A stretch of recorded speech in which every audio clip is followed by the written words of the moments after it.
आप लोग माइक को म्यूट करके रखेंगे, जब हम बोलेंगे तो आप माइक को अनम्यूट करेंगे। ठीक है।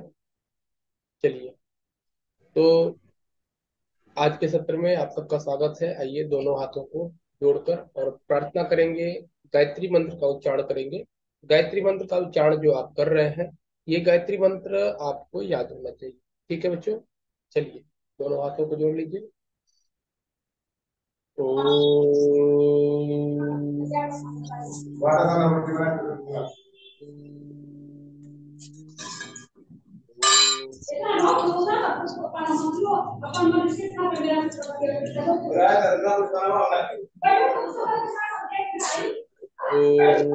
भूर्भुवस्सु धीमहि धियो यो नः प्रचोदयात्।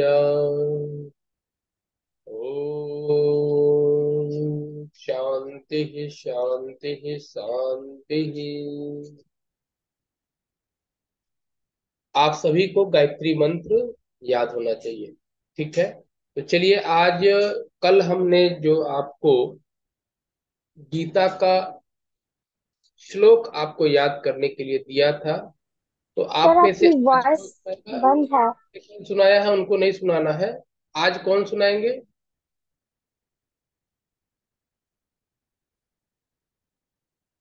आज कौन सुनाएंगे गीता का मंत्र, जिन्हों जो कल दिया गया था याद करने के लिए?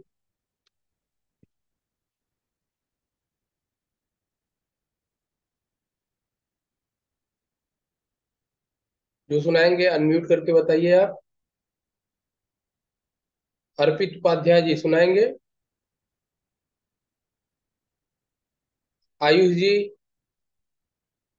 पीयूष कुमार जी, समृद्धि जी, सुनिधि जी, विद्युत जी, नैतिक जी, आयुष्मान जी, आप में से कोई भी जो सुनाना चाहता है।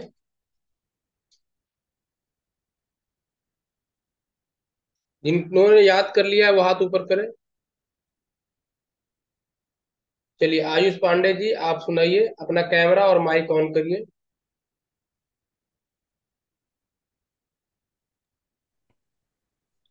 कैमरा भी ऑन कर लीजिए। सर योगस्थ कुरु कर्माणि संयम व्यक्त्वा धनंजय सिद्ध सिद्ध्यो समो भूत्वा समत्यम योग उच्यते। आप ये देख के बोल रहे हैं या याद करके बोल रहे हैं? सर याद करके बोल रहे हैं। पक्का? Yes sir. ठीक है। और कौन सुनाएंगे?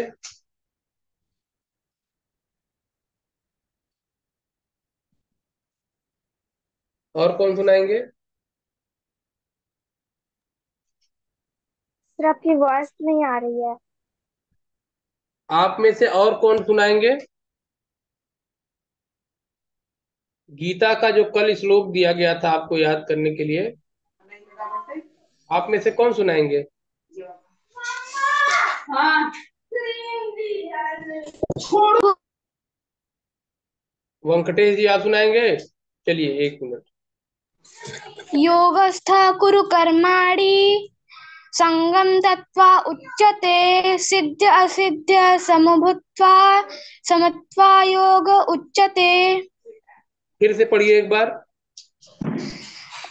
योगस्थ कुरु कर्माणि संगम तत्वा उच्यते सिद्ध असिद्ध समभूत्वा समत्वा योग उच्यते।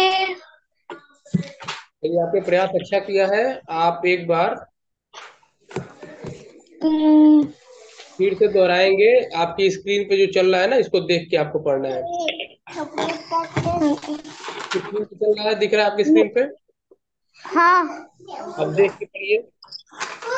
योगस्थ कुरु कर्माणि संगं तत्वा धनंजय सिद्ध असिद्ध्यो समभूत्वा समत्वा योग उच्यते। कहाँ आप गलती कर रहे थे? क्या? आप कहाँ पे गलती कर रहे थे? मैं कल याद किया था। ठीक है ना, तो अभी आप जब प्रारंभ में बोल रहे थे ना, तो आप संगम त्यक्त्वा उच्यते बोल रहे थे, तो वहां पे धनंजय होगा। ठीक है ना, यहाँ पे आप गलती कर रहे थे। चलिए हाँ लिखिए। गुरुजी, वहाँ पे मुझे भी बहुत बार गलती दिखाई दी है। हाँ, ठीक है। तो बहुत अच्छा, और अच्छा प्रयास कर रहे हैं वेंकटेश जी। आप सब लोगों को वेंकटेश जी की तरह प्रयास करना है और आप सबको याद करना है। ठीक है ना, इसमें कोई कॉम्प्रोमाइज नहीं है। और ये आपको प्रतियोगिता में ये श्लोक जरूर पूछे जाएंगे। आपको ये श्लोक याद ही होना चाहिए, उसमें कोई आपसे, और आपको जो पुरस्कार आदि जो भी प्राप्त होगा वो इस श्लोक, उसमें बहुत इंपॉर्टेंट रोल आपका अदा करने वाला है। ठीक है, तो चलिए अब आज हम अगला अभ्यास करेंगे। हम पहले के भी जो थे ना, उसको भी हम एक बार पढ़ लेंगे, इसके बाद आगे का भी करेंगे। ठीक है, कि जिससे हमारा रिवाइज भी हो जाए। चलिए, तो सब लोग माइक को म्यूट कर लीजिए। माइक को म्यूट करना आता है ना सबको? सब लोग माइक को म्यूट करके रखेंगे। मार्कंडे जी एक बार देख लीजिएगा सबका माइक म्यूट हो। चलिए, और स्क्रीन ऑफ कर दीजिएगा। तो पहला श्लोक है, क्या है?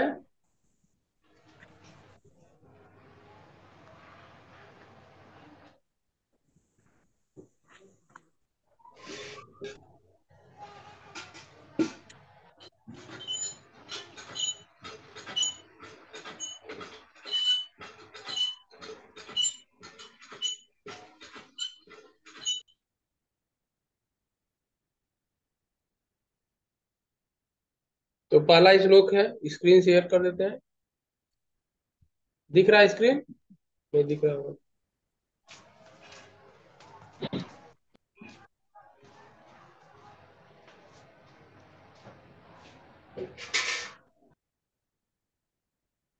होस्ट बनाइए मुझे, होस्ट बनाइए, दोनों अकाउंट।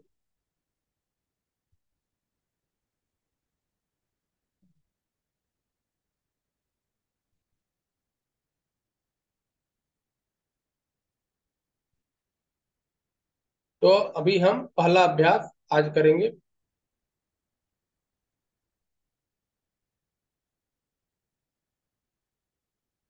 शेयर क्यों हो जा रहा है?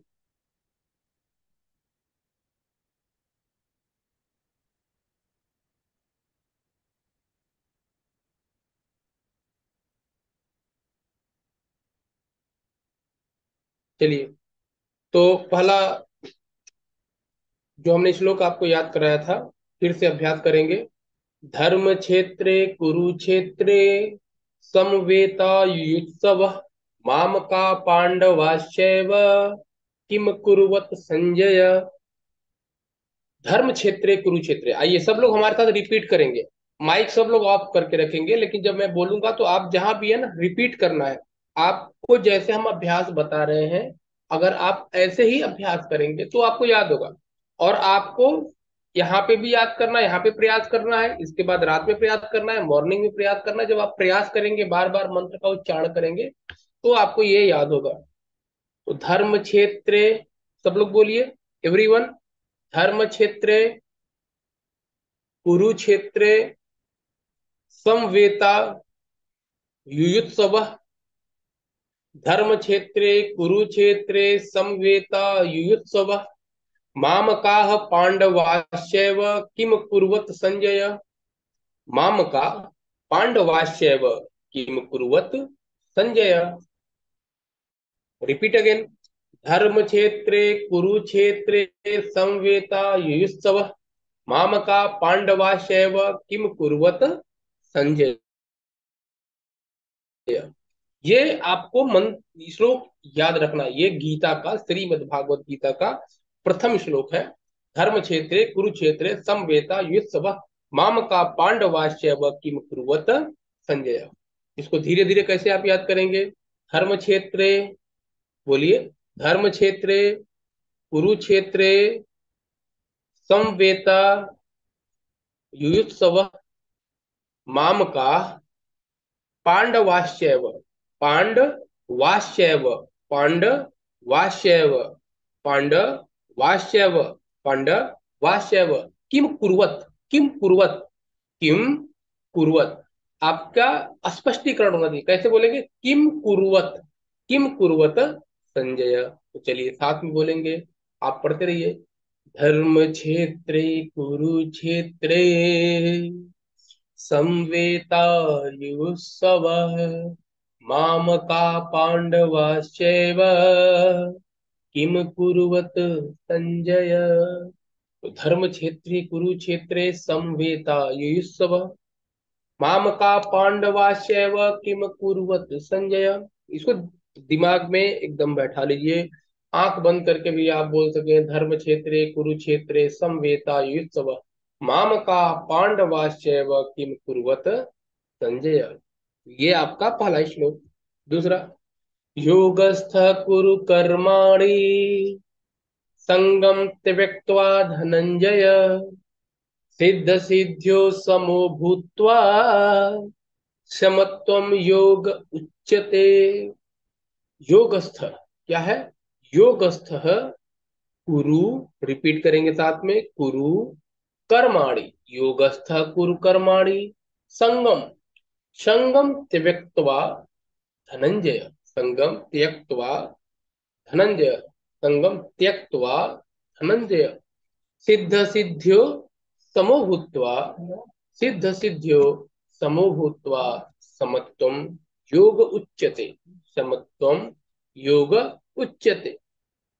तो ये आपका जो कल हमने आपको श्लोक याद कराया था, अब आज हम तीसरा श्लोक याद करेंगे। तो आर यू रेडी?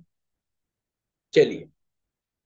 बुद्धि युक्तो जहातिह उभे सुकृत दुष्कृते तस्मादोगाय युजस्य योगः कर्मसु कौशलम। बुद्धि युक्तो जहातिह उभे सुकृत दुष्कृते तस्मादोगाय युजस्व योगः कर्मसु कौशलम। योगः कर्मसु कौशलम। बुद्धि युक्तो जहातिह उभे उभे सुकृत दुष्कृते तस्मादोगाय, द्योगाय, द्योगाय, आधा द यो, द्योगाय तस्माद्योगाय युजस्व योग कर्मसु कौशलम। इसका अर्थ क्या है? जब कोई मनुष्य बिना आसक्ति के कर्म योग का अभ्यास करता है तो वह इस जीवन में ही शुभ और अशुभ की प्रतिक्रियाओं से छुटकारा पा लेता है। इसलिए योग के प्रयास करते रहना चाहिए, जो कुशलता पूर्वक कर्म करने की कला है। इसमें क्या बोलते हैं भगवान श्री कृष्ण अर्जुन से, क्या कहते हैं कि हे अर्जुन, तुम आसक्ति से, बिना आसक्ति से कर्म योग का अभ्यास करते रहो। मतलब कि आप जो पढ़ाई का कार्य कर रहे हैं, इस पढ़ाई के काम को बिना किसी आसक्ति से, आसक्ति का मतलब क्या हुआ? जैसे आप पढ़ने पढ़ने बैठ गए और आपको टीवी देखने का मन कर दिया, आपको मोबाइल देखने का मन कर दिया, आपको कार्टून देखने का मन कर दिया, आपको फिल्म देखने का मन कर दिया। तो ये जो उल्टे सीधे, आपको कहीं घूमने का मन कर दिया, या फिर आपको कुछ और करने का मन कर दिया, आपको पिज्जा खाने का मन कर दिया, आपको बर्गर खाने का मन कर दिया, और वो खाने का मन किया और आपने उसको खा लिया, वो क्या होगा? आसक्ति। क्या होगा वो? आसक्ति। मतलब जो आपके लिए लाभकारी नहीं है, जो आपके लिए उपयोगी नहीं है, लेकिन फिर भी आपका मन उसको करने के लिए कर रहा है और आपने उसको कर दिया, तो वो क्या होगा? आसक्ति। और अगर उससे आप दूर रहते हैं, यानी बिना, आपका जो मन करता है और लेकिन वो आपके लिए हानिकारक है, आपका मन जो कर रहा है वो आपके लिए हानिकारक है, आपको नुकसान देने वाला है, आपको हानि पहुंचाने वाला है, आपको दुख देने वाला है, आपको पीड़ा देने वाला है, आपको कष्ट देने वाला है, आपको परेशान करने वाला है, आपको फेल कर देने वाला है, ऐसे जो भी कार्य है, उस कार्य को जब आप नहीं करते हैं तो क्या आप उसको बोलते हैं? आसक्ति के बिना। कि वो आपको खींचता है लेकिन आप उस दिशा में नहीं जाते, उसको त्याग देते हैं, छोड़ देते हैं, तो उसको बोलते हैं, जिसको आप छोड़ते हैं उसको बोलते हैं आसक्ति के बिना। तो आसक्ति के बिना जब आप अपने पढ़ाई के, लिखाई के कार्य को करते हैं, आपको ये सत्र है, इस सत्र को बच्चे से पढ़ सुनते हैं, याद करते हैं, जो बोलते हैं हम उसको आप लिखते हैं, आप उसको अच्छे से लिखते हैं, पढ़ते हैं, बोलते हैं, तो फिर क्या होता है? ये आपका कर्म योग हो जाता है। कर्म योग का मतलब हमें जो कार्य दिया गया है उसको पूरी मेहनत के साथ, पूरी निष्ठा के साथ, पूरे ध्यान के साथ, पूरी एकाग्रता के साथ, बहुत ही प्यार के साथ, रिस्पेक्ट देते हुए, उसको आदर देते हुए जब हम उस काम को करते हैं तो वो काम हमारा क्या होता है? कर्मयोग हो जाता है। तो यहाँ पे क्या कहा गया है, आसक्ति के बिना, यानी जो मन आपका इधर उधर भटक रहा है ना, आपको पढ़ने नहीं देता है, आपको बार बार आपको डांट सुनवाता है, तो ऐसे मन को आपको कंट्रोल करना है और आपको कहाँ ध्यान लगाना है, अपने काम में। और जो जितना जल्दी इसको समझ लेगा वो उतना बड़ा बन जाएगा। ठीक है, तो वो कर्म योग का अभ्यास करता है, तब वो इस जीवन में शुभ और अशुभ को प्रतिक्रियाओं को छोड़ देता है। जैसे मैंने कल आपसे बात कही थी ना कि आपका काम क्या है, मेहनत से पढ़ना है, मेहनत से पढ़ाई करना, मेहनत से काम करना, मेहनत से अपने कार्य करना। परिणाम क्या आएगा, अच्छा आएगा बुरा आएगा, इसकी चिंता छोड़ दीजिए। बस ये जान लीजिए कि ये कार्य शुभ कार्य है, ये कार्य हमारे जीवन के लिए उपयोगी है, ये कार्य हमें अच्छी दिशा की तरफ लेकर जाएगा। तो बस उस कार्य को करिए, ये बिना सोचे कि इसका परिणाम क्या होगा। और अगर इस प्रकार का प्रयास आप निरंतर करते रहते हैं, मेहनत के साथ उस कार्य को करते हैं, परफेक्शन के साथ करते हैं, जिम्मेदारी के साथ करते हैं, ईमानदारी के साथ करते हैं, आप उसमें कभी भी कोई भी लापरवाही नहीं बरतते हैं, तो वह कर्म आपका क्या हो जाता है, कर्म योग। आप सोचिए, आपको कर्म योग क्या है, आप सब बोलेंगे अखंड प्रचंड पुरुषार्थ एवं विकल्प रहित संकल्प। क्या है, बोलो, लिख लीजिए आप सब लोग। अखंड प्रचंड पुरुषार्थ एवं विकल्प रहित संकल्प। क्या मैं, अखंड प्रचंड पुरुषार्थ एवं विकल्प रहित संकल्प। और अगर इसको आप करते हैं तो फिर आप अपने जीवन में सफलता को प्राप्त कर पाएंगे। खूब मेहनत करना, अखंड प्रचंड, अखंड प्रचंड मतलब क्या है, पूरी ताकत के साथ पराक्रम करते हुए, खूब मेहनत करते हुए, खूब मेहनत करते हुए। जब हम मेहनत करते हैं, पुरुषार्थ का मतलब मेहनत करते हैं, काम करते हैं, और हमारा मेहनत का काम क्या है, पढ़ाई करना। हमारा काम क्या है, अच्छे से अध्ययन करना। हमारा काम क्या है, माता पिता और गुरुओं की बात मानना। तो इस काम को अगर हम अच्छे से करते हैं तो ये हमारा क्या हो गया, पुरुषार्थ हो गया। इस पुरुषार्थ को हम अगर अच्छे से अपने काम को ठीक तरीके से परफेक्शन के साथ, जिम्मेदारी के साथ, समझदारी के साथ अगर हम इस काम को करते हैं, तो यह कार्य हमारा कर्म योग हो जाता है। ठीक है, तो इस कर्म योग को हमें निरंतर करते रहना चाहिए, बिना किसी सोच के, बिना अप डाउन सोचे बिना हमें इस कार्य को करना चाहिए। तो आप सबको क्या करना है, कर्म योग करना है। कर्म योग कैसे होगा, जो हमें काम मिला है उसको जिम्मेदारी के साथ करना है, लापरवाही नहीं करना है। चलिए, इस मंत्र को हम लोग फिर रिपीट करते हैं। बुद्धि युक्तो जहातिह, आप मेरे साथ पढ़ेंगे, बुद्धि युक्तो जहातिह, बुद्धि युक्तो जहातिह, उभे सुकृत दुष्कृते, बुद्धि युक्तो जहातिह, उभे सुकृत दुष्कृते। पढ़ेंगे हमारे साथ, बुद्धि युक्तो, अब बोलिए, बुद्धि युक्तो जहातिह, उभे सुकृत दुष्कृते। फिर से करेंगे, बुद्धि युक्तो जहातिह, उभे सुकृत दुष्कृते। फिर क्या है, तस्मा द्योगाय, तस्मा द्योगाय, तस्मा द्योगाय। फिर से हमारे साथ प्रोनाउंसिएशन साथ में करेंगे, तस्मा द्योगाय, तस्मा द्योगाय, तस्मा द्योगाय युजस्व, तस्मा द्योगाय युजस्व। योग क्या है, योग, योग कर्मसु, योग कर्मसु कौशलम, योग कर्मसु कौशलम। तो ऐसे इसको पढ़ना है। फिर सुनिए, बुद्धि युक्तो जहाति उभे सुकृत दुष्कृते, तस्मादोगाय युजस्व, योग कर्मसु कौशलम। बुद्धि युक्तो जहाति उभे सुकृत दुष्कृते, तस्मादोगाय युजस्व, योग कर्मसु कौशलम। बुद्धि युक्तो जहाति उभे सुकृत दुष्कृते, तस्मादोगाय युजस्व, योग कर्मसु कौशलम। बुद्धि युक्तो जहाति उभे सुकृत दुष्कृते, तस्मादोगाय युजस्व, योग कर्मसु कौशलम। बुद्धि युक्तो जहाति, ऐसे रिपीट करिए। जब बार बार आप पढ़ेंगे ना, बुद्धि युक्तो जहाति है, आप हमारे साथ चलिए पढ़िए, देखते हुए साथ साथ पढ़िए। बुद्धि युक्तो जहातिह उभे सुकृत दुष्कृते तस्मादोगाय युजस्व योगः कर्मसु कौशलम। फिर से रिपीट करेंगे।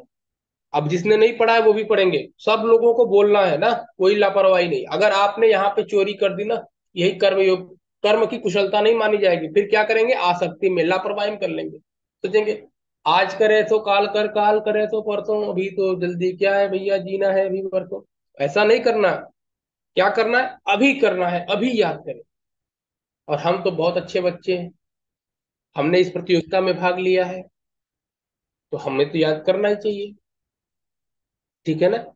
तो बुद्धि युक्तो जहातिह उभे सुकृत दुष्कृते तस्माद् योगाय युजस्व योग कर्मसु कौशलम। बुद्धि युक्तो जहातिह उभे सुकृत दुष्कृते तस्माद् योगाय युजस्व योग कर्मसु कौशलम। ठीक है। तो ये आपका हो गया,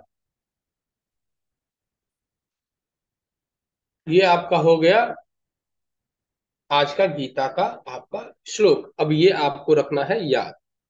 ठीक है। तो चलिए अब आगे हम बढ़ेंगे अगले टॉपिक की तरफ। राजनंदिनी जी कुछ कहना है आपको?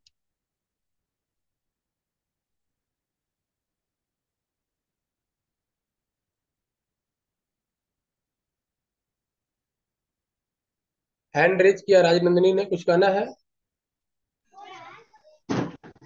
बोलो। न-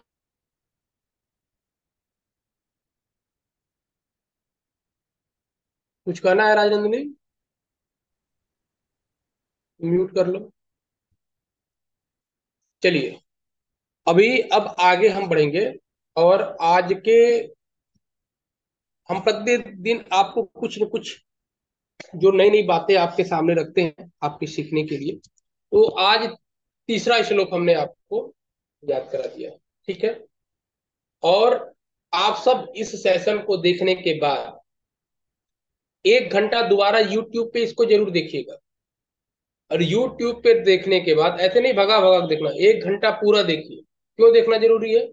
क्योंकि अगर 1 घंटे आप देखेंगे तो ये चीजें आपको रिपीट होंगी। और फिर उसमें आपको कोई भी बात पूछनी है, कैसा लगा, क्या समझ में आया, क्या आपने नहीं समझा, क्या आपके मन में उसके साथ भाव विचार है, तो उसको आप कमेंट करिए, 2 4 5 कमेंट जरूर लिखिए। ठीक है ना। और ये आप सभी लोगों को करना है। यूट्यूब का वीडियो का लिंक आपको साथ में दे दिया जाता है। चलिए तो आज हम बात करेंगे भगवान श्री कृष्ण के बारे में। किसके बारे में बात करेंगे? योगेश्वर भगवान श्री कृष्ण के बारे में आज हम बात करेंगे। तो चलिए सब लोग, आप लोग रिलैक्स हो जाइए और आइए सीधा बैठेंगे। और हमारे साथ आप लोग हाथ जोड़कर भगवान श्री कृष्ण की स्तुति करेंगे। दोनों हाथों को जोड़ लीजिए। और मैं बोलूंगा आप लोग दोहराएंगे, माइक सबका म्यूट रहेगा, जहां पे है आप लोग दोहराएंगे। श्री कृष्ण गोविंद हरे मुरारी। आप लोग दोहराएंगे। श्री कृष्ण गोविंद हरे मुरारी। हे नाथ नारायण वासुदेव। श्री कृष्ण गोविंद हरे मुरारी। हे नाथ नारायण वासुदेव। श्री कृष्ण गोविंद हरे मुरारी। हे नाथ नारायण वासुदेव। तो हमें श्री कृष्ण की स्तुति हमने की, क्योंकि लंबी स्तुति नहीं कर सकते इसलिए कि समय हमारे पास उतना नहीं है। तो भगवान श्री कृष्ण, जिनको आप सभी विभिन्न प्रकार के नामों से जानते हैं, कौन कौन से नामों से जानते हैं? तो भगवान श्री कृष्ण को आप कन्हैया के नाम से जानते हैं, भगवान श्री कृष्ण को आप कान्हा के नाम से जानते हैं, भगवान श्री कृष्ण को आप मोहन के नाम से जानते हैं, भगवान श्री कृष्ण को आप माधव के नाम से जानते हैं, भगवान श्री कृष्ण को आप विभिन्न प्रकार के नामों से, और सबसे बड़ा उनका जो नाम है कृष्ण, जो प्रमुख नाम है, वो तो पूरे विश्व में विख्यात है ही। इसके अतिरिक्त उनको केशव के रूप में भी जाना जाता है। और ये जो जितने भी भगवान कृष्ण के नाम है ना, भगवान कृष्ण के अलग अलग जगहों पे जिस प्रकार से उन्होंने कार्य किए हैं उस प्रकार से उन्हें अलग अलग प्रकार के नाम दिए गए। जैसे जब वो बचपन में थे तो उनको कान्हा कन्हैया कहा जाता था। जब वो अर्जुन के साथ थे तो अर्जुन उनको हमेशा केशव कहा करते थे, केशव कहा करते थे। ऐसे ही उनको केशव, माधव आदि नामों से उनको पुकारा जाता था। जब वो अपने बचपन से थोड़ा सा एकदम छोटे थे तो कान्हा कहा जाता था, थोड़ा उससे बड़े हुए तो कन्हैया कहा गया। तो भगवान कृष्ण का अपने पूरे जीवन काल में जब जब उन्होंने जो जो सेवा के कार्य किए, जो जो कार्य किए, उसके आधार पे उनके नाम, और उनके बहुत से नाम है। आपको उनके नामों का, जैसे हम कीर्तन भी करते हैं, हरे राम राम राम हरे हरे, हरे कृष्ण कृष्ण कृष्ण हरे हरे। ये दो महान व्यक्तित्व हैं और इनका कीर्तन हम इसलिए करते हैं क्योंकि इन्होंने हमारे समाज में बहुत कुछ किया हुआ है। भगवान राम ने जीवन में कोई उपदेश नहीं दिया, लेकिन भगवान कृष्ण ने जीवन में उपदेश दिया है। भगवान राम का जीवन ही उपदेश है और भगवान कृष्ण का ने जो गीता में जो बातें कही हैं वो सिद्धांत है, वो शाश्वत सिद्धांत। भगवान राम मर्यादा के हैं, मर्यादा के देवता है, लेकिन भगवान कृष्ण किसके देवता है? वो रणनीति के, युद्ध नीति के, रणनीति के, और आजकल कहें कि तो जिस प्रकार से समाज की कूटनीति के देवता है। भगवान श्री राम कहीं भी कूटनीति का प्रयोग नहीं करते, वो सीधा सीधा काम करते हैं। लेकिन भगवान श्री कृष्ण क्या है? कूटनीति करते हैं। तो कलयुग में क्या इंपॉर्टेंट है? कूटनीति।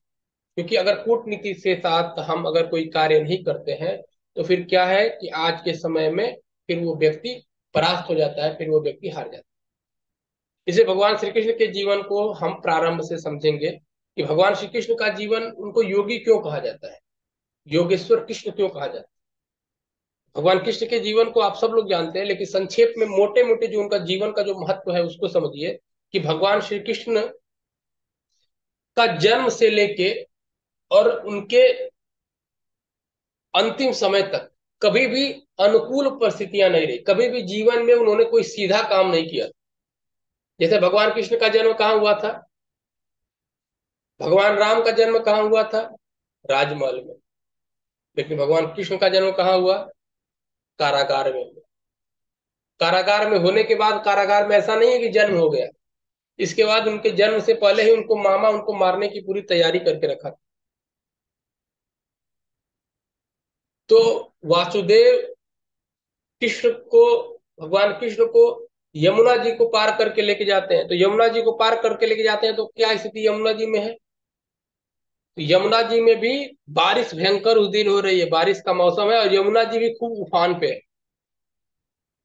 तो उनको भी पार करना, उफान को भी पार करना, यानी वहां पे भी खतरा, एक खतरा लगातार, खतरे पे खतरा। उस खतरे को पार करते हैं, इसके बाद फिर वहां पे जाते हैं।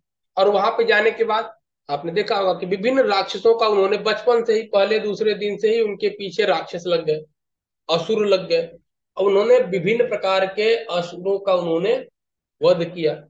इसके बाद अभी 5 वर्ष के हुए थे, तो 5 वर्ष में यमुना के किनारे वो खेल रहे थे, तो वहां पे जो काला नाग था, अब उसके चपेट में आ गए। उन्होंने क्या किया? उस शेष नाग पर, उस जो काला नाग था उसके ऊपर उन्होंने नृत्य किया और उसको भी अपने वश में किया, उससे लोगों को आजादी दिलाई। अभी कुछ ही बड़े हुए थे तब तक इंद्र के साथ उनका संकट शुरू हो गया। तो उन्होंने क्या किया? गोवर्धन पर्वत को उठाया, गोवर्धन पर्वत को उठाकर और फिर लोगों को वहां से, उससे उन्होंने बचाया। अभी किशोरावस्था में ही थे तब तक उन्होंने उसी अवस्था में मल्ल युद्ध करके, विभिन्न प्रकार के युद्ध करके उन्होंने कंस को मारा। कंस को मारकर अपने नाना को उन्होंने छुड़वाया। नाना को भी छुड़वाया तो कंस का जो मामा था, या कंस के साथ जो जरासंध के जो संबंध थे, तो जरासंध क्या था? जरासंध ने मथुरा पे अनेकों बार हमला किया, अनेकों बार हमला किया। बार बार भगवान श्री कृष्ण ने युद्ध करके और जरासंध को हराया। जरासंध को हराने के बाद इतनी बार युद्ध किया कि पूरी मथुरा परेशान हो गई थी उस युद्ध को झेलते झेलते झेलते। तो उन्होंने वहां से क्या किया, फिर मथुरा छोड़ के भाग गए। वहीं से उनको रणछोड़ कहते हैं। मथुरा छोड़ के वो कहाँ भाग गए, द्वारका में गए। और द्वारका में कहाँ पे, जहाँ पे कुछ नहीं था, वहां पे जाके उन्होंने समुद्र के किनारे अपना नगर बनाया, द्वारका, जिसको आज हम द्वारका के नाम से जानते हैं। वहां पे द्वारका नगर बसाया। द्वारका नगर बसाने के बाद कुछ समय के बाद उनकी उनका विवाह हुआ। किसके साथ विवाह हुआ, रुक्मिणी जी के साथ विवाह हुआ। वो विवाह भी कैसे हुआ, वो विवाह भी इस प्रकार से हुआ कि माता रुक्मिणी जी को की शादी कहीं और तय थी, लेकिन वो चाहती नहीं थी, वो श्री कृष्ण जी से शादी करना चाहती थी। तो उन्होंने पत्र लिखा। तो पत्र में फिर भगवान कृष्ण जाकर फिर वहां से लाकर उनको और फिर उन्होंने शादी की। वो भी एक विपरीत परिस्थिति की थी, और वो भी आज के हिसाब से अगर उसको हम कहें तो क्या कहेंगे, उसको ऐसे बोलते हैं कि हमने शादी गलत तरीके से करके कि भाग के शादी कर ली। फिर अभी उनकी शादी एक हुई थी, तो फिर जामवंती के साथ शादी हुई, सत्यभामा के साथ उनकी शादी हुई, और लोगों के साथ उनकी शादी हुई। यानी पूरा का पूरा जीवन उनका क्या था कि वो उठा पटक का जीवन। लेकिन फिर भी उनको योगेश्वर क्यों कहते हैं।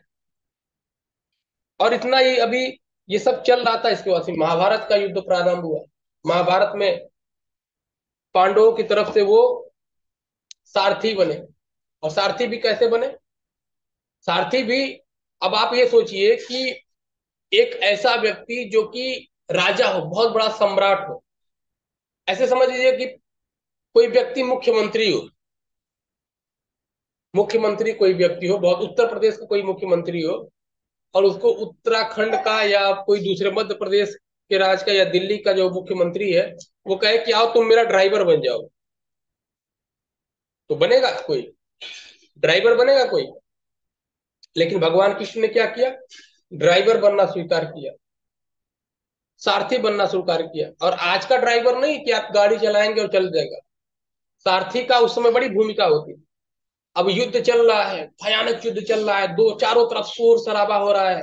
वहां पे लोगों को, युद्ध में क्या होता है, तलवारें चलती हैं, भाला चलता है, बाण चलता है, लोगों के सर कटते हैं, किसी के हाथ कटते हैं, किसी के पांव कटते हैं। वहां पे शोर चिल्लाहट कराहना चिल्लाना, इस तरह का भयानक माहौल वहां पे रहता है। लोग अलग अलग प्रकार के हजारों लोग वहां पे एक साथ मारे जा रहे हैं। ऐसी वहां पे युद्ध की एक दयनीय भयावह स्थिति होती है। बहुत शोर होता है, बहुत वहां पे बहुत ज्यादा शोर होता है। तो उस शोर की स्थिति में हम सारथी को अपने कैसे बताएंगे कि तुम दाएं चलो, बाएं चलो, आगे चलो। तो उसमें जो सारथी के साथ जो रथी होता था, रथी मतलब जो रथ का मालिक है, यानी अर्जुन, और सारथी का मतलब कृष्ण।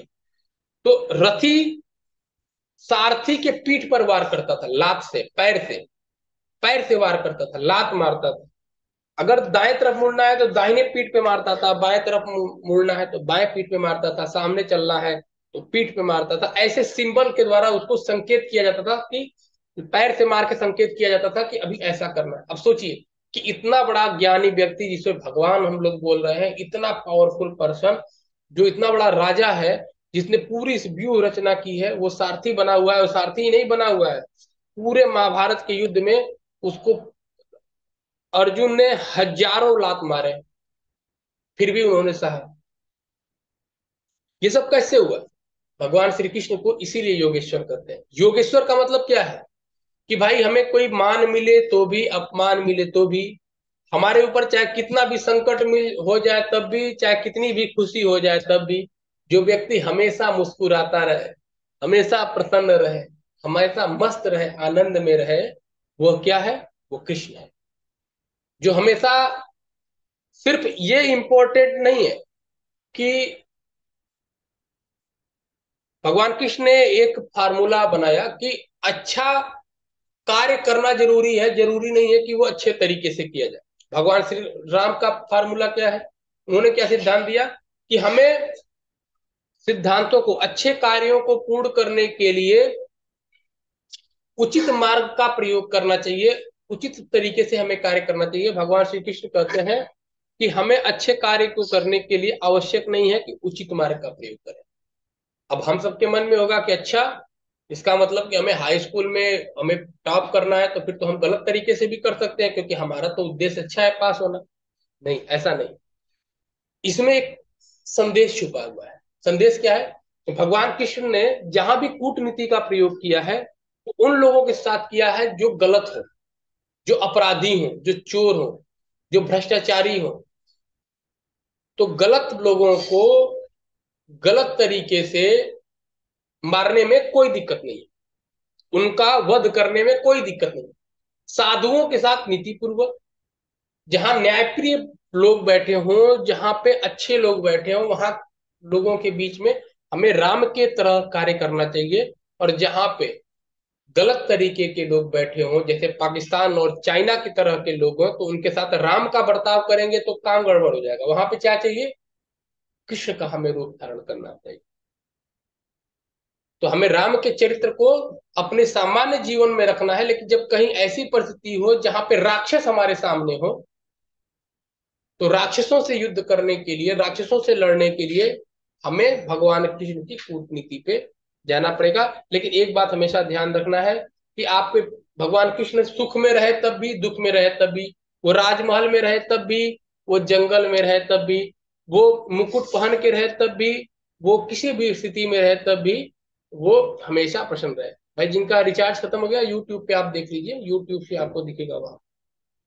तो वहां पे सबके लिए एक प्रकार की परिस्थिति नहीं होती है, तो आपको जहां पे जिस प्रकार की परिस्थिति हो उस प्रकार से करना चाहिए। तो भगवान श्री कृष्ण ने हमें हमारे जीवन में बहुत से नीति के सिद्धांत हमें दिए हैं, और उनके जीवन से हमें सीखना चाहिए। और भगवान कृष्ण ने जो अपने जीवन में सबसे बड़ा कार्य किया, वो क्या है? भगवान श्री कृष्ण ने जो अपने जीवन में सबसे बड़ा कार्य किया, वो कार्य किया गीता का संदेश। गीता का संदेश उन्होंने दिया, श्रीमद् भागवत गीता का संदेश दिया। और गीता का जो संदेश है ना, वो भगवान श्री कृष्ण का उपदेश है। तो हमें क्या करना है? हमें भगवान श्री कृष्ण के जीवन के अन्य विषयों को जानना है, वो ठीक है, लेकिन भगवान श्री कृष्ण ने जो गीता का उपदेश दिया है, वो सबसे इंपॉर्टेंट। भगवान श्री कृष्ण ने जो उपदेश दिया है गीता का, वो हमें फॉलो करना है। जो किया है वो हमें फॉलो नहीं करना है। भगवान श्री राम ने जो किया है उसको फॉलो करना है। भगवान श्री राम ने कोई उपदेश नहीं दिया है। तो भगवान श्री राम का जीवन ही उपदेश है, और भगवान श्री कृष्ण का गीता में दिया गया उपदेश ही हमारे जीवन का सिद्धांत होना चाहिए। भगवान श्री कृष्ण के द्वारा जीवन में दिया गया उपदेश ही हमारा सिद्धांत होना चाहिए। ठीक है? तो ये हमें, इस पर हमें विशेष रूप से ध्यान देना है। तो हमें क्या करना है? भगवान श्री कृष्ण ने, जो हमने आपको कल श्लोक में बताया था, धर्म क्षेत्र कुरुक्षेत्र समवेता युयुत्सव, आपको कल बताया था ना कि धर्म क्षेत्र क्या है, कुरुक्षेत्र क्या है। तो ये सब चीजों के बारे में बताया था ना, कि जहां पे धर्म को लेकर, जहां पे न्यायप्रिय बातें हो, जहां पे हमारे भीतर जितने दैविक संपदा है उसका हम अगर प्रयोग करें तो वो धर्म क्षेत्र है। जहां असुर संपदा है तो वहां पे में कुरुक्षेत्र होता है। वो आगे आपको जब बताएंगे तो उसमें आपको चीजें स्पष्ट रूप से समझ में आएंगी। तो क्लियर हुआ? भगवान श्री कृष्ण के जीवन के बारे में आपको थोड़ा सा हमने ब्रीफ किया। उनका जीवन बहुत बड़ा है, और उनकी एक एक घटना को हम बता के और चर्चा करके अगर आपसे डिस्कस करें तो बहुत समय लगेगा। लेकिन आपको बस इतना ध्यान रखना है कि भगवान श्री कृष्ण ने अपने जीवन में विपरीत परिस्थितियों में रहते हुए भी कभी भी उन्होंने तनाव नहीं लिया। हमेशा वो खुश रहे, प्रसन्न रहे, और हर चुनौती का उन्होंने डट कर सामना किया। और युद्ध के मैदान में जब भयावह स्थिति होती है, जिस समय अर्जुन ने हथियार नीचे रख दिया और धर्म के युद्ध में पलायन करने की सोच ली, तो उस समय उन्होंने गीता का संदेश दिया। जब आपके भी मन में ना, जब हमें रखे कि अब कुछ नहीं हो सकता, अब तो हम कुछ कर ही नहीं सकते, और जब हम हथियार नीचे रख दें, तो उस समय अस्त्र शस्त्र नीचे रख दें, उस समय हमें गीता हमें सहयोग करती है। तो आपको जो गीता के मंत्र याद करा जा रहे हैं, इसको आप अच्छे से याद करेंगे। तो चलिए, अब आपको 2 मिनट का ब्रेक, 2 मिनट के ब्रेक के बाद फिर से हम आगे का आज का सेशन प्रारंभ करेंगे। और आज का जो विषय है वो है ध्यान का लाभ। ध्यान से हमें क्या लाभ मिलता है। तो भगवान श्री कृष्ण के जीवन में जो हमने आपको बातें बताई हैं, आपने अच्छे से सुनी है ना, उसमें से जो इम्पोर्टेंट इम्पोर्टेंट बातें हैं उसको नोट कर लीजिएगा। जो बातें आप नहीं सुन पाए हैं तो दोबारा यूट्यूब पे जाके आप उसमें से इम्पोर्टेंट इम्पोर्टेंट बातें आप सुन लीजिएगा, ठीक है। चलिए, तो 2 मिनट का ब्रेक और इसके बाद फिर आगे हम बढ़ेंगे।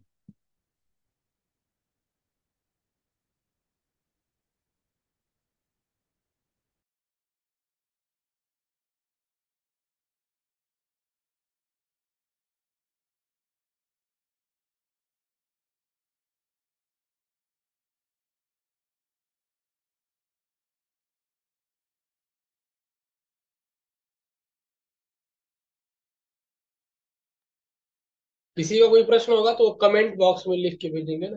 किसी का कोई प्रश्न है तो कमेंट में लिख के भेज सकते हैं।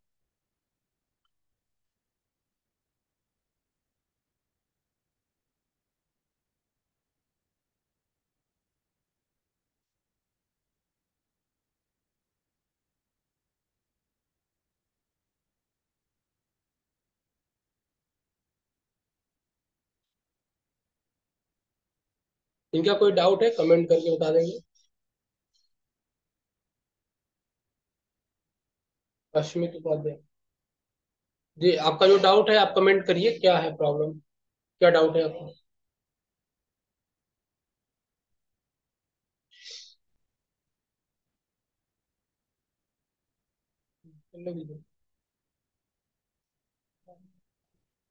चलिए, तो अब आगे हम चलते हैं। एक प्रश्न है, धर्म धर्म क्या है। देखिए, धर्म धर्म बहुत सिंपल सा फॉर्मूला है। धर्म धर्म का कोई बहुत ऐसा, धर्म धर्म का मतलब क्या है, जो दैवी संपदा है वो धर्म है, जो असुरी संपदा है वो अधर्म है। सीधी सी बात। जैसे हमारे शरीर का धर्म क्या है, और धर्म एक नहीं होता, अलग अलग होता है। विद्यार्थी का अलग धर्म होता है, माता पिता का अलग धर्म होता है, पुत्र का अलग धर्म होता है, शिक्षक का अलग धर्म होता है, और जितने भी लोग हैं सबका सबका अलग अलग धर्म होता है। जितने लोग हैं सबका अलग अलग धर्म होता है। लेकिन मुख्य रूप से जो सद्गुणों के साथ चले, हम धर्म अधर्म पे आगे अभी चर्चा करने वाले हैं। आज टॉपिक हम नहीं ले रहे हैं धर्म अधर्म का। आगे टॉपिक में धर्म क्या है अधर्म क्या है उसके बारे में पूरा विस्तार से चर्चा करेंगे। भी आज के टॉपिक में धर्म अधर्म नहीं है, बस इतना समझ लीजिए कि जो सद्गुण है, जो सद्गुणों के साथ चल रहा है वो धर्म है, जो दुर्गुणों के साथ चल रहा है वो अधर्म है, एक मोटे स्तर पे। दूसरा, हर व्यक्ति का अलग अलग धर्म है। जैसे माता का धर्म अलग है, पिता का धर्म अलग है, पुत्र का धर्म अलग है, शिक्षक का धर्म अलग है, चिकित्सक का धर्म अलग है, सिपाही का सैनिक का धर्म अलग है, पॉलिटिशियन का धर्म अलग है, सन्यासी का धर्म अलग है। सबका अलग अलग धर्म है और सबको अपने अपने धर्म से पालन करना चाहिए। अब ऐसा नहीं है कि एक गृहस्थ का धर्म अलग है और एक सन्यासी का धर्म अलग है। अब गृहस्थ चाहे कि सन्यासी की तरह हम रहे तो वो अधर्म कर रहा है, और सन्यासी अगर गृहस्थ के साथ तरह रह रहा है तो वो अधर्म कर रहा है। कानून के हिसाब से दोनों लीगल है, लेकिन सिद्धांत के हिसाब से धर्म और अधर्म है। शिक्षक का कार्य क्या होता है कि वो अपने विद्यार्थियों को अच्छे से शिक्षा दे, उनके उनके भीतर एक संस्कार डेवलप करे, वो उसका धर्म है। अगर उस कर्तव्य का वो पालन नहीं करता है तो वो अधर्म कर रहा है, चाहे वो कितना भी पूजा पाठ कर ले।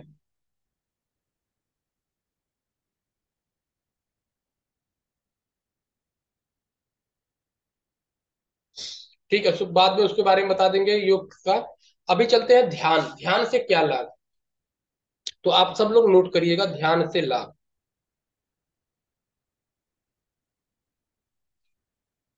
ध्यान के क्या क्या लाभ है आप सब लोग नोट करिएगा।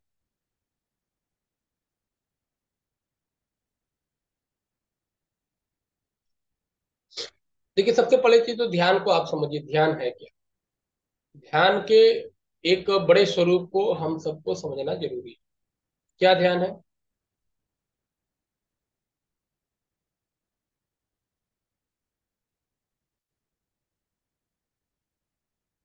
आप सब कमेंट ना करिए।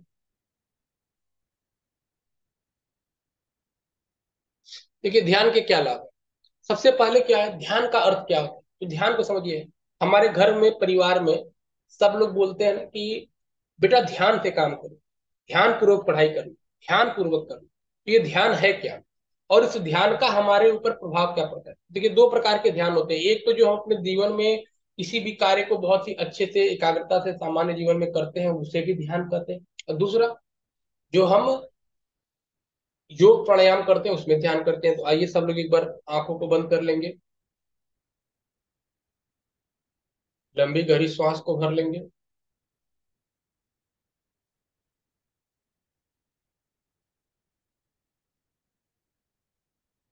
आंखों को बंद करते हुए लंबी गहरी श्वास को भरें।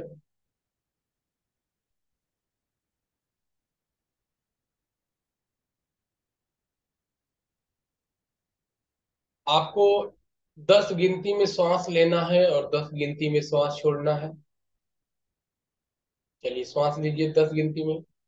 1, 2, 3, 4, 5, 6, 7, 8, 9, 10। अब श्वास को रोक के रखिए। अब श्वास छोड़िए। 1, 2, 3, 4, 5, 6, 7, 8, 9, 10। अब सांस लीजिए 10 गिनती में। 1, 2, 3, 4, 5, 6, 7, 8, 9, 10। अब 10 गिनती में सांस छोड़िए। 1, 2, 3, 4, 5, 6, 7, 8, 9, 10। ऐसे हम अपने मन से करिए। अब आंखों को बंद ही रखिए। अब अपने, मैं बोलूंगा नहीं, अब अपने मन मन में आप 10 गिनती में श्वास लीजिए और 10 गिनती में श्वास छोड़िए। आंखें सबकी बंद रहेंगी। 1, 2, 3, 4, 5, अपने मन में आप करेंगे, मैं बोलूंगा नहीं।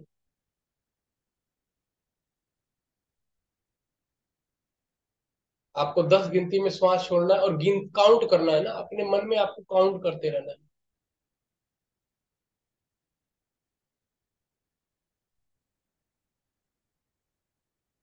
अब अपने मन में ही ओम भूर्भुवः स्वतः सवितुर्वरेण्यम भर्गो देवस्य धीमहि धियो यो नः प्रचोदयात्, इसका जाप करेंगे। और ओम भूर्भुवः स्वतः सवितुर्वरेण्यम भर्गो देवस्य धीमहि धियो यो नः प्रचोदयात्, इसका जाप करते हुए श्वास को लेंगे और इसका जाप करते हुए श्वास को छोड़ेंगे। चलिए श्वास लीजिए, मैं मंत्र बोल रहा हूँ, आप श्वास लीजिए। ओम भूर्भुवः स्वः तत्सवितुर्वरेण्यं भर्गो देवस्य धीमहि यो यो नः प्रचोदयात्। अब श्वास को छोड़िए। ओम भूर्भुवः स्वः तत्सवितुर्वरेण्यं भर्गो देवस्य धीमहि यो यो नः प्रचोदयात्। अब फिर श्वास को लीजिए।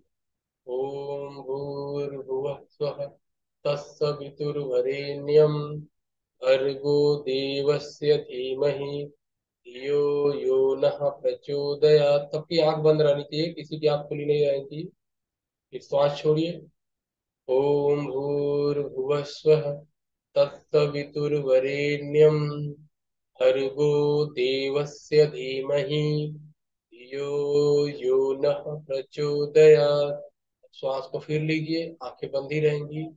ओम भूर्भुवः स्वः तत्सवितुर्वरेण्यं भर्गो देवस्य धीमहि धियो यो नः प्रचोदयात्। रिलैक्स हो जाइए, बिल्कुल शांत रहिए। आंखें बंद ही रहेंगी, आंख खुलने के लिए नहीं मैंने कहा है। दोनों हाथों को ऊपर ले जाके आपस में घर्षण करिए और इसमें कुछ उत्पन्न उष्मा को अपने आंखों पे लगाइए। ये क्या था? ये ध्यान की एक बहुत ही सामान्य सी प्रक्रिया।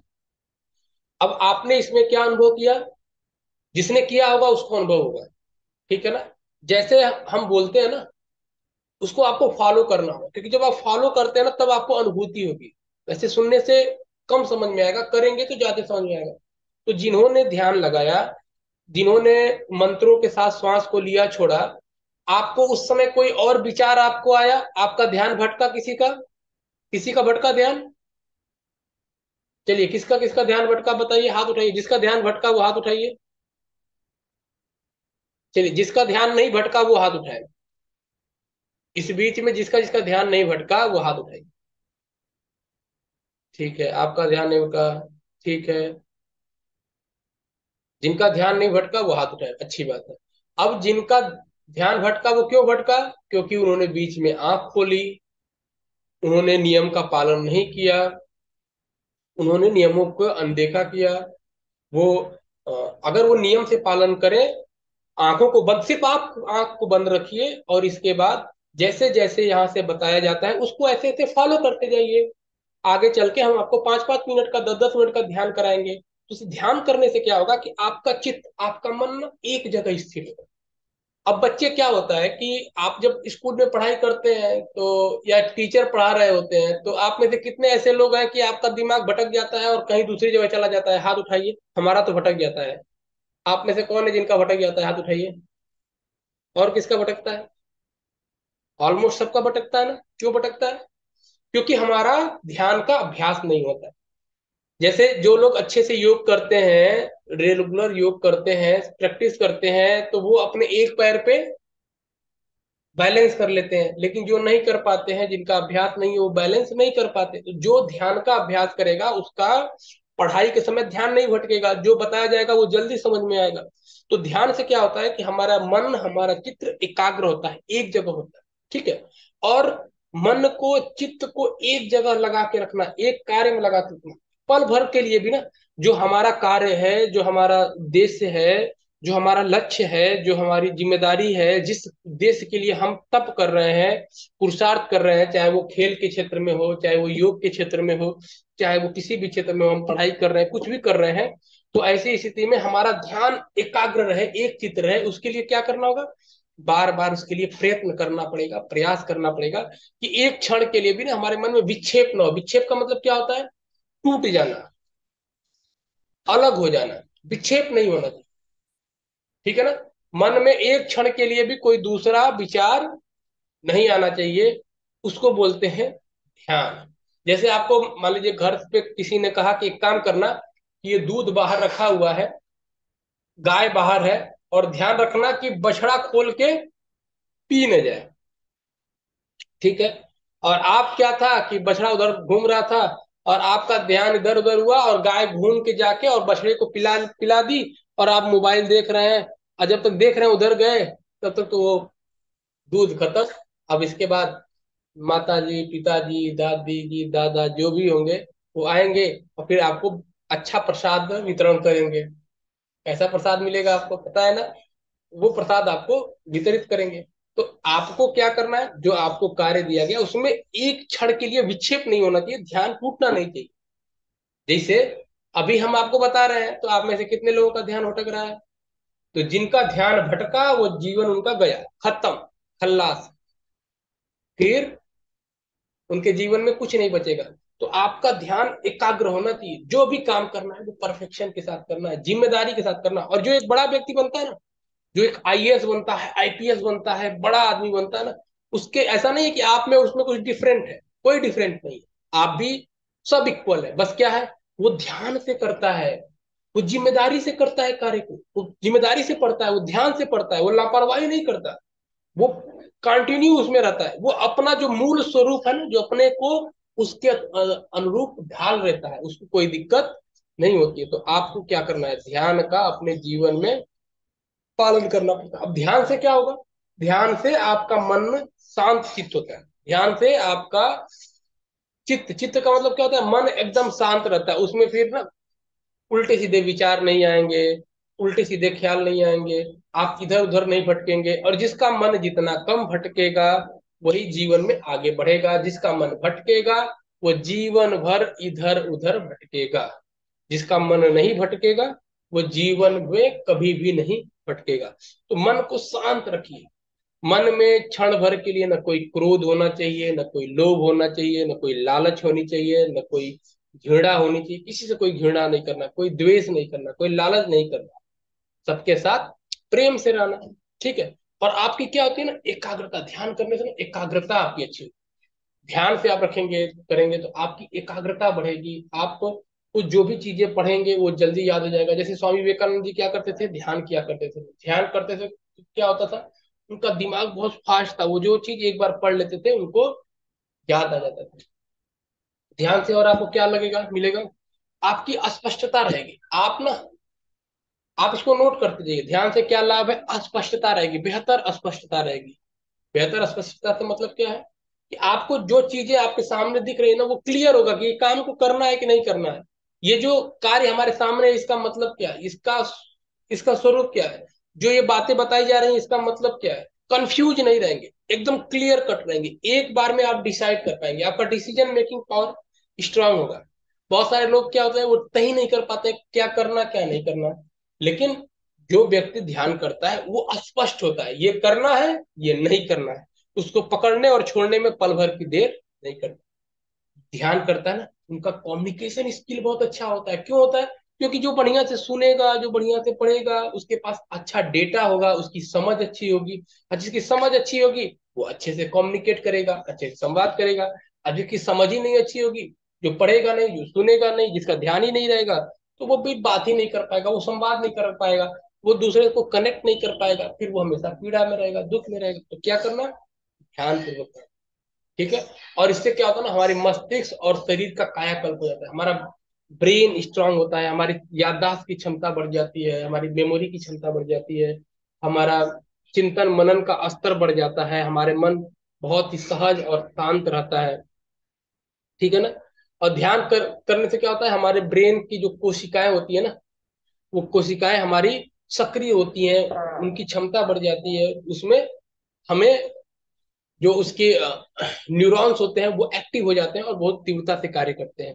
रक्त का संचार बढ़ जाता है, ऑक्सीजन का लेवल हमारे ब्रेन में बढ़ जाता है। तो ये सब आपको बहुत अच्छे से लाभ मिलते हैं। ठीक है ना। ध्यान से ना हमारे शारीरिक स्तर पे भी बहुत सारे लाभ मिलते हैं। जैसे हमारा जिनका जिनका ब्लड प्रेशर है ना, ब्लड प्रेशर भी उनका कंट्रोल होता है। हाई ब्लड प्रेशर है तो उनका कंट्रोल होता है। रक्त में उनके लैक्टेट, एक उनके शरीर में एक तत्व पाया जाता है लैक्टेट, तो वो भी कम होता है। व्याकुलता कम होती है, आप किसी चीज को लो व्याकुल नहीं होंगे, परेशान नहीं होंगे, शांत रहेंगे। आप जल्दी उद्वेग में नहीं आएंगे, छोटी बात पे आप रिएक्ट नहीं करेंगे, तनाव कम होगा। आपको किसी बात से जल्दी तनाव नहीं होगा। आपके शरीर आदि में दर्द आदि नहीं होगा, सिर में दर्द नहीं होगा, अनिद्रा आदि की, नींद न आने की समस्याएं नहीं होगी। जिनको नींद की प्रॉब्लम है ना, जिनको नींद नहीं आती, वो ध्यान करेंगे तो उनको उससे राहत मिलेगी। जोड़ों आदि के दर्द में भी उनकी अच्छा रहता है। उनके भाव चेतना भी ना, भाव मतलब वो किसी से मिलते हैं बातचीत करते हैं तो बहुत प्रसन्न होकर मिलेंगे। तो आप जब ध्यान करेंगे तो आपके भाव चेतना स्वभाव विचार आचार इतना अच्छा हो जाएगा, इतना अच्छा हो जाएगा कि जब कोई भी मिलेगा तो कहेगा कि क्या बात है, तो बहुत अच्छा बच्चा है, कहाँ से इतनी समझ आ गई, कहाँ से इतनी क्षमता आ गई। तो ऐसे आपको इसका लाभ मिलेगा। आपके शरीर में कोई रोग नहीं, नहीं आपके मन में कोई गलत विचार आएगा, नहीं शरीर में कोई रोग आएगा। कोई वायरस, चाहे मन में चाहे शरीर में कोई भी विचार का वायरस हो, चाहे शरीर में कोई वायरस आपके भीतर नहीं आएगा। आपकी इम्यूनिटी पावर स्ट्रांग होगी, आपकी ब्रेन की क्षमता स्ट्रांग होगी, आपके भीतर निरंतर एनर्जी से आप भरे रहेंगे, उत्साह से भरे रहेंगे, और कोई भी कार्य आप करना चाहें वो कर पाएंगे। ठीक है। ये आप सबको लाभ मिलेगा। इससे क्या होता है, व्यग्रता हमारा कम होना, भावनात्मक स्थिति में सुधार होना, हम क्रिएटिव होते हैं ना। जैसे नए नए शोध कर पाते हैं। जैसे आपने देखा होगा छोटे छोटे बच्चे क्या क्या चीजें बना लेते हैं। वो छोटे छोटे बच्चे ही बहुत सारी चीजें बना लेते हैं विज्ञान में, टेक्नोलॉजी में। और छोटे छोटे बच्चे गीता का याद कर लेते हैं, वो सत्संग करते हैं, प्रवचन करते हैं। वो कैसे होता है, वो ध्यान से होता है। वो प्रसन्न रहते हैं। प्रसन्न रहना अपने आप में बहुत बड़ी बात है। ठीक है ना। वो बैलेंस रहते हैं, सहज रहते हैं, किसी से बहुत ज्यादा तर्क वितर्क वितर्क नहीं करते। ठीक है। कोई भी बड़ी से बड़ी जीवन में परेशानी हो ना, तो उसको भी कोई छोटा ही समझते हैं कि परेशानी में कोई बहुत बड़ी बात नहीं है, सामान्य रूप से हम इसको कर लेंगे। तो ये सब चीजें बेनिफिट्स किससे होती हैं, ये सब ध्यान से होती है। तो आप सबको क्या करना है, ध्यान। और ध्यान आप करेंगे तो आपको लाभ मिलेगा। ध्यान कैसे, जैसे हमने ध्यान बताया इस प्रकार से भी ध्यान करना। और अपने जीवन में जो भी कार्य कर रहे हैं ना, उसको ध्यान पूर्वक करना, सजगता पूर्वक करना है, जिम्मेदारी से करना है। ऐसे नहीं कि किताब, स्कूल जा रहे हैं तो पैर कहीं और जा रहा है, हाथ कहीं और जा रहा है, हम देख नहीं रहे हैं कि उधर से सामने से रोड क्रॉस कर रहे हैं और ये देख नहीं रहे हैं कि गाड़ी आ रही है कि क्या आ रहा है, ऐसे ही बस चले जा रहे हैं लापरवाही में। लापरवाही से नहीं, ध्यान पूर्वक आप जो भी कार्य करिए। आप घर में पानी लाने के लिए बोला गया तो उठाए और चल दिए, बगल में सारे बर्तन तोड़ फोड़ दिए। जो भी कार्य करिए वो रिस्पॉन्सिबिलिटी के साथ सजगता पूर्वक करिए। आप बड़े हो रहे हैं, आपकी जिम्मेदारी है, और जो जितना समझदार होगा, जो जितना जिम्मेदार होगा, वो जीवन में उतनी ऊंचाई पे जाएगा। तो चाहे वो घर का काम हो, चाहे वो पढ़ाई का काम हो, चाहे वो रोड पे चल रहे हैं तो, चाहे विद्यालय में चल रहे हैं। विद्यालय में आप गए तो विद्यालय में ध्यान होना चाहिए। विद्यालय में कहीं कूड़ा दिख गया, कहीं गंदगी दिख गई, कहीं कुछ असहज स्थिति दिख गई, या तो उसको टीचर को बताइए या खुद उसको साफ कर दीजिए अगर कर सकते हैं। तो विवेक पूर्वक आपको इस कार्य को करना है, ध्यान पूर्वक, सजगता पूर्वक, समझदारी पूर्वक। अगर हम अपने जीवन को जीते हैं तो फिर हम निर्माण कर पाते हैं, फिर हमारा कल्याण होता है, फिर हम बड़े काम कर पाते हैं। और अगर ऐसा नहीं करते हैं तो फिर उसका अच्छा नहीं पड़ता। हमारे पास चैप्टर है, हमारे पास स्कूल के क्लास है, क्लास में हमें पढ़ाया गया, हमारे पास स्कूल के क्लास में जो हमारी किताबें हैं उसमें से 10 चैप्टर है, हमने उसको अच्छे से पढ़ा नहीं, 2 पेज पढ़ा छोड़ दिया, आधा अधूरा पढ़ा, आधा अधूरा तरीके से काम किया, तो ये सब आपको नुकसान करेगा। उसको ध्यान पूर्वक पढ़ना है, पूरा पढ़ना है, 100% पढ़ना है, एक एक चीज आपको याद होनी चाहिए, एक एक चीज आपको पता होनी चाहिए, पूरे परफेक्शन के साथ करना है, कोई लापरवाही नहीं। ध्यान पूर्वक, ध्यान पूर्वक, ध्यान पूर्वक सुबह उठना, ध्यान पूर्वक सारे कार्य करना, कहीं कोई भटकाव नहीं होना, तब जाके आप बड़ा काम कर पाएंगे। तो ये कार्य आप करेंगे, सब लोग करेंगे, एग्री है? चलिए आप में से बताइए, सब लोग सुबह में अपने माता पिता जी का प्रणाम करते हैं? कौन कौन लोग करते हैं? हमने बोला था ना ध्यान पूर्वक कार्य करने के लिए। जो नहीं करता है सबके घर पे फोन करके क्लास लगेगी सबकी, सबको करना है, सबको सुबह उठकर माता पिता को प्रणाम करना है। आपको यहाँ पे बात बोली फिर भूल जाएंगे नहीं, मैं क्या बोला हूँ, ध्यान पूर्वक करना है, जो बात बोली जा रही है उसको फॉलो करिए। मैं एक ही बात बताता हूँ, उसको 50 प्रकार से आपको समझाता हूँ, बात एक ही है, ध्यान पूर्वक करना है, जो भी बात करना, जो भी काम करना, जो भी जिम्मेदारी दी गई, जो भी आपके ऊपर जिम्मेदारी है उसको ध्यान पूर्वक करना। ठीक है, चलिए। तो अब बज गए 8:04 और आपके भोजन प्रसाद का हो गया होगा समय। तो अब समय को यहीं पे देंगे, अपने आज के मीटिंग को, आज के इस सत्र को देंगे यहीं पे विराम। और आप सब याद करके आएंगे, जो कल नहीं सुनाएगा फिर उसको शीर्षासन कराएंगे, ठीक है ना? और जो शीर्षासन भी करना जानता है उसको 1 उंगली पे आसन कराएंगे, ठीक है? तो एकदम याद करके आपको आना है, और कोई भी आप में से किसी को भी कोई भी छूट नहीं मिलेगी। सबको अच्छे से चीजों को जो भी बताया गया, कि जो तीनों मंत्र हैं, तीनों मंत्र आपको याद कर लेने हैं। कल हम नया मंत्र देंगे, फिर भगवान श्री कृष्ण के जीवन के बारे में जो बातें बताई हैं मोटा मोटा, उनको आपको समझना है साथ में। क्योंकि भगवान कृष्ण जी के हमने, उनका जीवन इतना बड़ा है कि उस पर हमने आपको ज्यादा नहीं बताया, क्योंकि कहानी बताएंगे तो उनकी कहानी बताने में ही आपको 9 दिन की कथा हो जाएगी। लेकिन हमने उनके जीवन के जो प्रमुख प्रमुख जो मुद्दे थे, जो विषय थे, उसको हमने 5-10 मिनट में आपको बताया। आगे फिर हम आपको नए महापुरुष के बारे में बताएंगे। और आज का आपका विषय था ध्यान से लाभ, तो हमने ध्यान से लाभ के बारे में आपको बताया, वो आप एकदम ध्यान पूर्वक आप सुने। और अगर कहीं कंफ्यूजन होगा तो फिर यूट्यूब पे जाके, लिंक पे जाके आप सुनिएगा, और आपने सुनने के बाद क्या समझा कमेंट जरूर करिएगा, जिसका कमेंट नहीं आएगा उसकी हाजिरी नहीं लगेगी। तो चलिए, सबका बहुत बहुत धन्यवाद। आइए प्रार्थना करेंगे और उसके बाद सेशन को पूर्ण करेंगे।